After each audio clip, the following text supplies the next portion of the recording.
Is that? Okay. I'm gonna have to try it. Jumbo shrimp dinner. Good. We're live. Good afternoon, everyone. We're gonna call this meeting to order. It is now 3:32. 3:32. Thank you, everybody who is here. If we can do, well, let the record reflect that all council members are present. And if we can look at the June 13th minutes for approval. There's a whole bunch of minutes in there, so Yeah, but the first the first set should be the most recent, June 13th. Okay. Yep, Councilmember Spitzley was absent, or excused.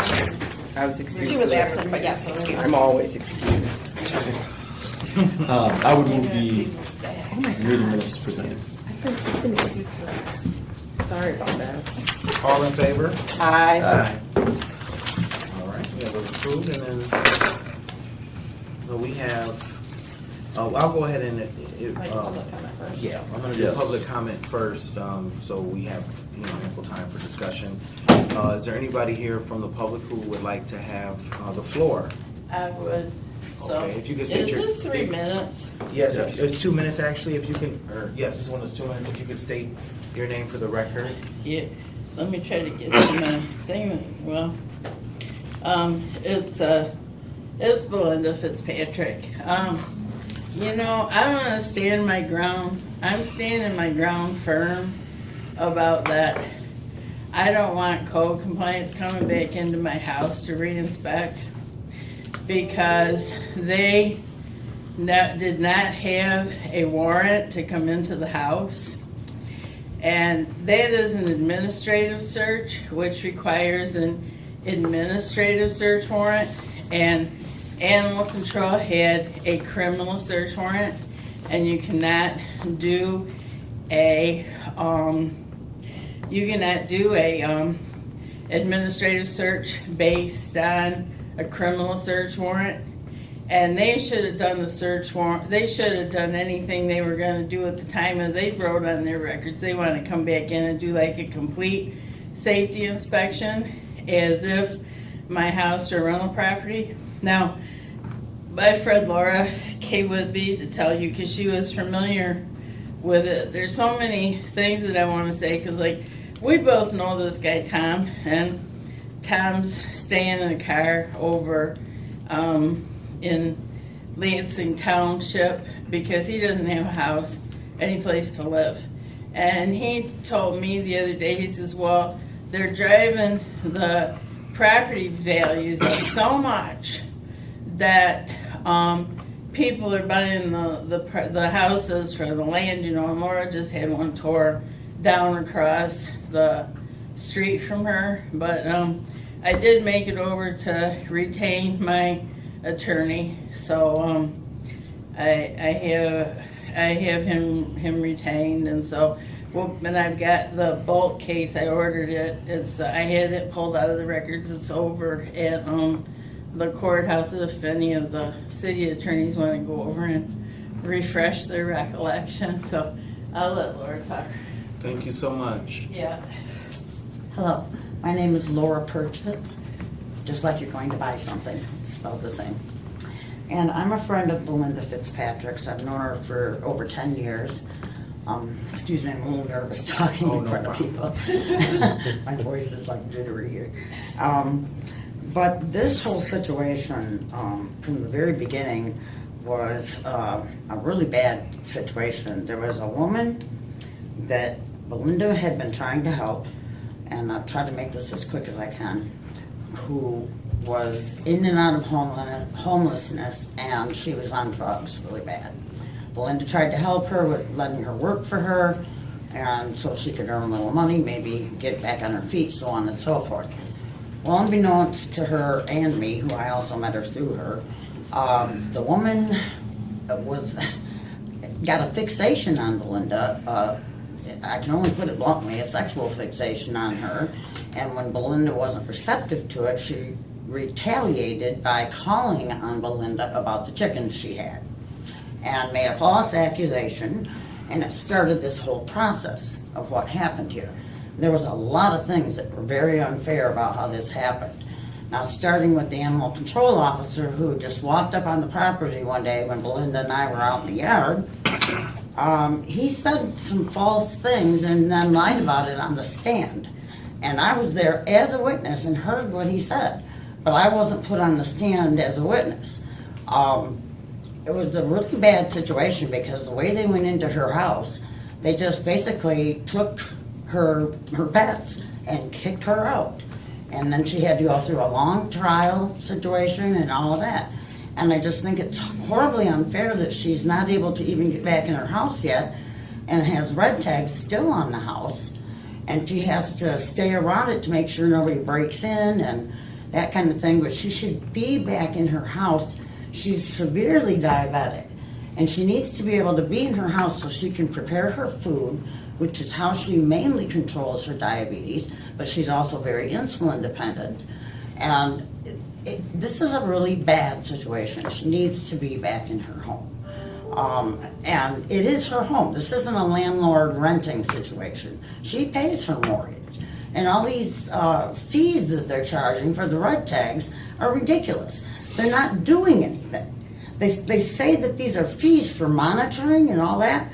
They have not once come by in this whole year and a few months. Yes. I think it's been. Yes. Not one time has anyone come by to monitor anything. So what is the $300 being charged for? It's ridiculous. I don't understand it. And these are things that are happening. These are real things that are happening right now. And I think the council needs to be aware of this.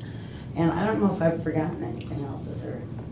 No, that's. Just, Thank you so much. Oh, I almost died twice. Oh, yes.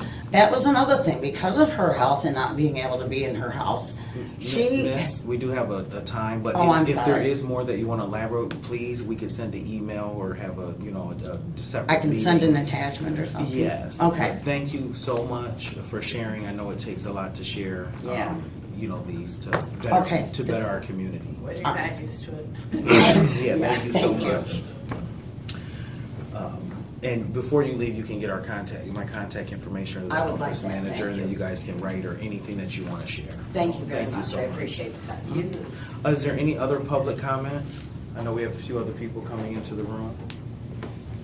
All righty. Well, we will, please excuse me today, I have a little trouble breathing with the air quality. Councilman Vice Chair Hussein is gonna help me with that, as well as I know Councilwoman Spitzley. But today's charge is reviewing of minutes for committee recommendations and reporting. We thank Sherry Boak so much for getting us the the work that at the time Chairwoman Spitzley put together as her reporting sample for the Ad Hoc Committee on Housing and Residential Safety that was adopted last year, as well as topics to consider based on meetings, just kind of template format to give us some framework if we want we're thinking of making recommendations and reporting for this committee. So I will excuse me, open the floor with that. Oh, we also have our resolution of why this committee was established. And of course, we've read it many times, but to look at the real issues that we're having with homelessness and coming up with solutions. So I'm confused. So you envision what? You envision using this as a template in terms of report from this committee, correct? And then you. It's just an example. No, I get it. And then you envision us mining these minutes and then coming up with what? Policy recommendations in terms of budget priorities, recommendations to our state and federal level partners with regards to things that are ongoing or things that we think they should be taking up. Is that what we're? Mm-hmm. Okay. And if we want to start maybe with topics to consider of issues, like to pull Okay. out from the minutes. Okay. All right. Well, I think, if I may, I think that that's a good place to start. These topics that I put forth, I think,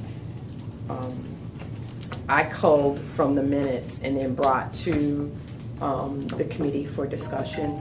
And so I think that that's probably the first thing we need to do, is have a basis of topics based on the minutes. And figure out what those recommendations were from the public and move forward.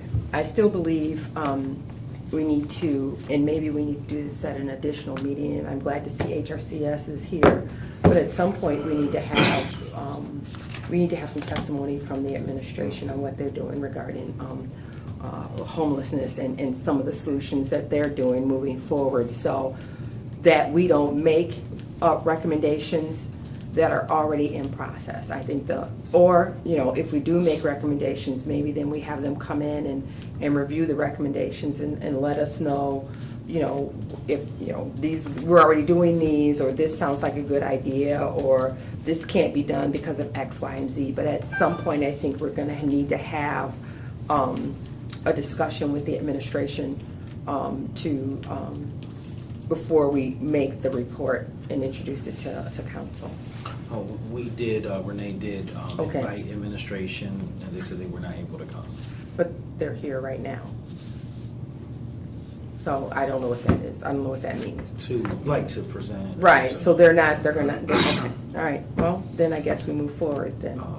So- Well, hold on, back it up, back. We can- What do you mean? Well, I was gonna say. Who they reached out to and who said they weren't available? HRCS. They said they weren't available? Yeah, they said if you have any questions, I guess you can email them. So I don't know.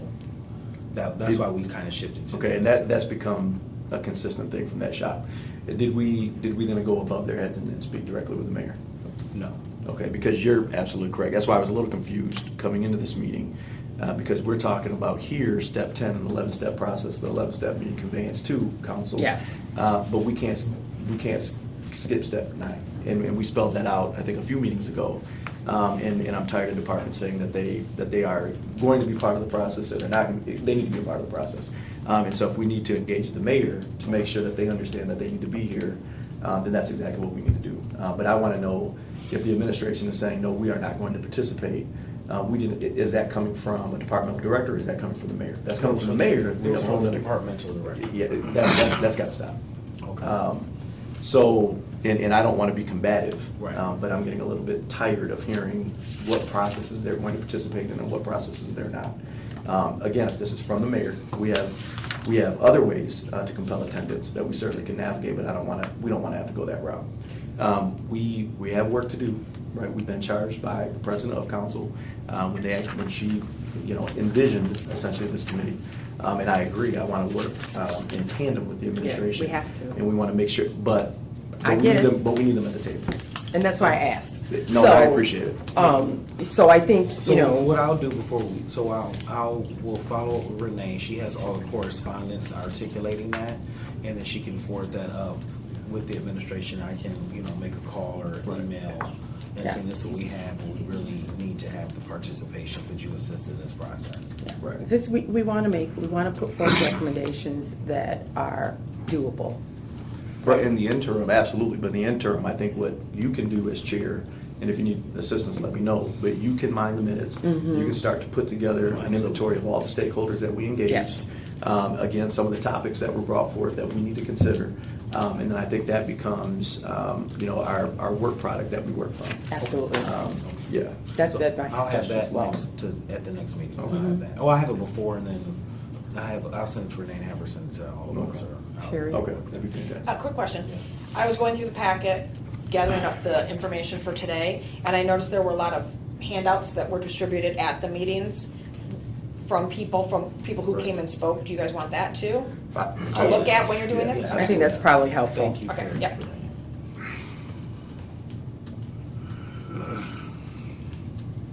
So your next meeting scheduled is the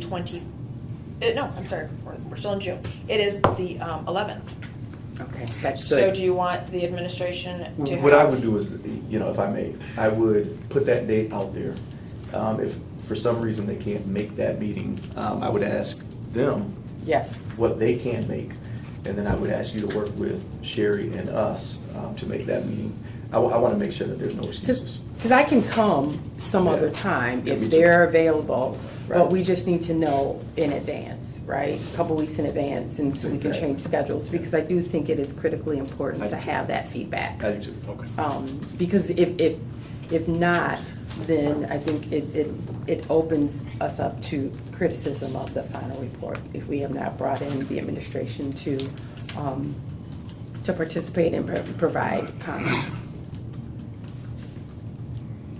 Besides, you mentioned HRCS, was there, since this is the first time I've sat in here, are there other departments you want me to make sure Renee invites, or did you guys invite other departments that also?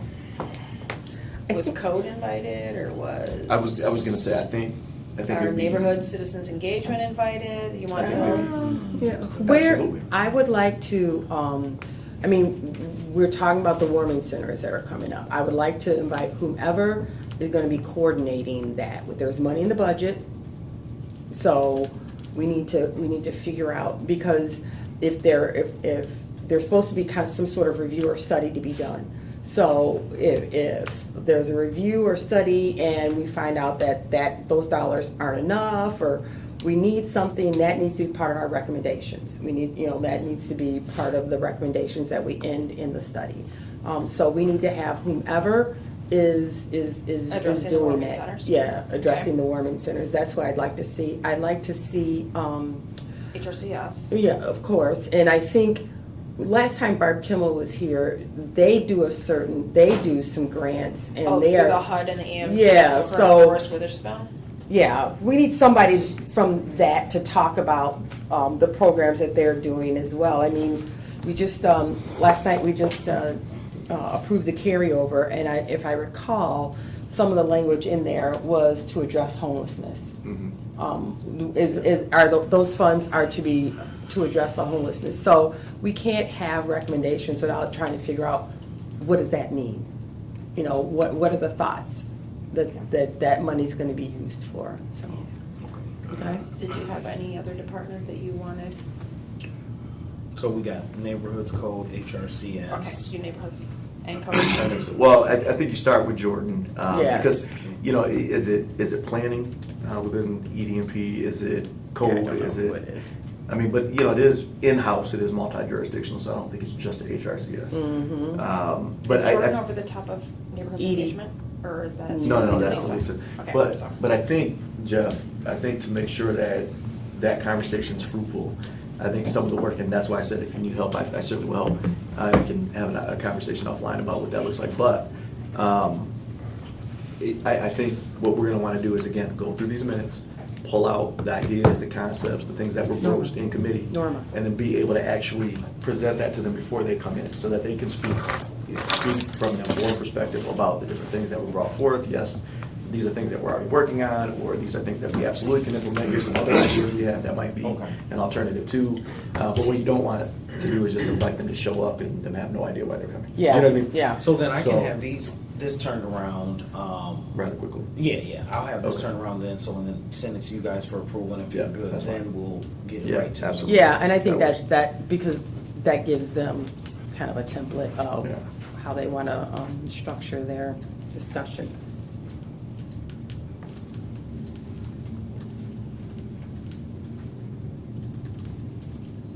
So right now, we're gonna aim for July 11th. Mhm.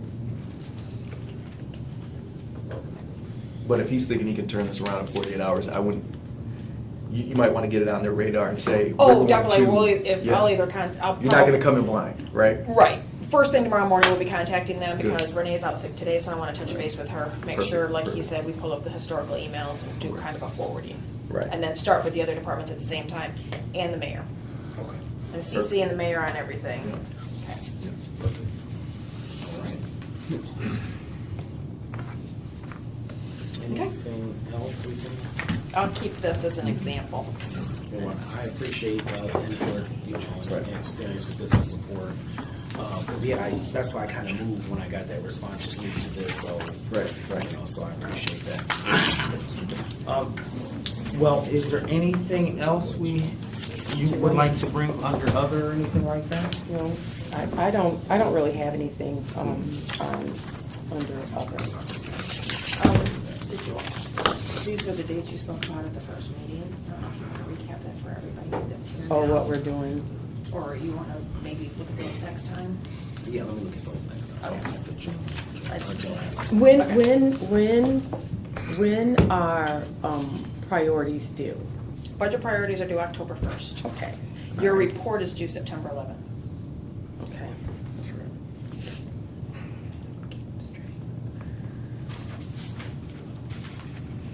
October when? First. Well, per charter, it's due October 1st. That means Right. September, I think it's 20 13. something. September 18th. 18. Wow. Ironically, October 2nd is a Monday, so it's a day later. So Okay, yes, back in so- September 18th. I think that's why Councilmember Brown chose September 11th to report out Right. at the Yeah, committee of the yeah, whole, so that's that you right. have that meeting to report out at COW, discussion at COW and council, and if anything needs to change, Okay. then it can be included as part of your priorities the following meeting. Okay. That makes sense. Okay, yep, that makes sense. Can we, before we leave, we had did a resolution. Oh, there it is, sorry. No, we did a resolution that we sent to the legislature, urging them to do certain things for housing. Do you recall that, Sherry? The resolution we sent to the legislature last year regarding, as part of our ad hoc on housing. The reason why I asked for that, because that might be something as well. I mean, we cannot, we talked about, the ordinance for housing that folks have been asking us to do as it relates to people who have, people who have been incarcerated. And that those were, we determined that really needed to be something that needed to be a statewide issue. And so we put forth a resolution urging the legislature to look at housing. If we can bring that out and share that with Councilmember Brown as well, I think that might help. Because we might have to, there it is. We adopt a resolution to encourage the state legislature to enact tenant relocation assistance legislation. So, Yeah, I'm looking through last year's approved Yeah. resolutions, it's not jumping right out at me, but I might Yeah, not be and looking so- at the right thing. right, and so you might, look at that resolution, and there might have to be some statewide stuff. And we can do another resolution. Maybe we do a resolution in support of some of the legislation that Representative Devendorf is doing. I don't know what all of her, I think Natasha was here the last time, Atkinson. And so we probably need to figure out what her, talk about equitable housing. And so maybe we do a resolution supporting, continuing to support their efforts so that we're on the record as supporting and needing a more statewide presence to get this stuff done. All right. Any other matters? All right, well, we'll call it. Oh, No, I'm good. I know you missed, she missed public comment, that's why. oh, I did was- you? Okay, I didn't realize you snuck in. Would you wait 2 minutes for public comment? Yes, I would. All right, it's 2 minutes. Okay, so I'm Norma Bauer, and I'm now a member of Nation Outside. And I just heard another housing horror story this morning when I got my EEG. She's a fully trained medical professional who can do those. Working 52 hours a week, lives at those apartments by Jolly and Dunkel. And she Oh, pays yeah. $880 a month for a one-bedroom apartment. Her friend who lives in the next building pays $830 for a two-bedroom home. And supposedly, the lease shows that she gets laundry privileges. The laundry is not in her unit. Her friend's laundry unit is in her unit, but this one, she's got to go down the hall with everybody else on that floor to do her laundry, except the laundry machines do not work. And they're going to charge her for use of the laundry, even though she cannot use it. So there's a whole lot of things wrong with municipal control of rent. And so we're very solidly in favor of Representative Devendorf's suggestion that we have statewide rent control. And so far, 526 people are pledged to show up at the Capitol on the first day of the legislative session. And we're aiming for 1,000 because there's a whole lot of people who say they're gonna go, and maybe they can't go at noon, but they'll go at 3 o'clock or 4 o'clock, whatever. And we want to tell the legislators that this is a statewide issue, and a whole lot of the people that you represent want it to happen. That's all I got to say. Thank you. All right, with that, this meeting is adjourned. Perfect. What,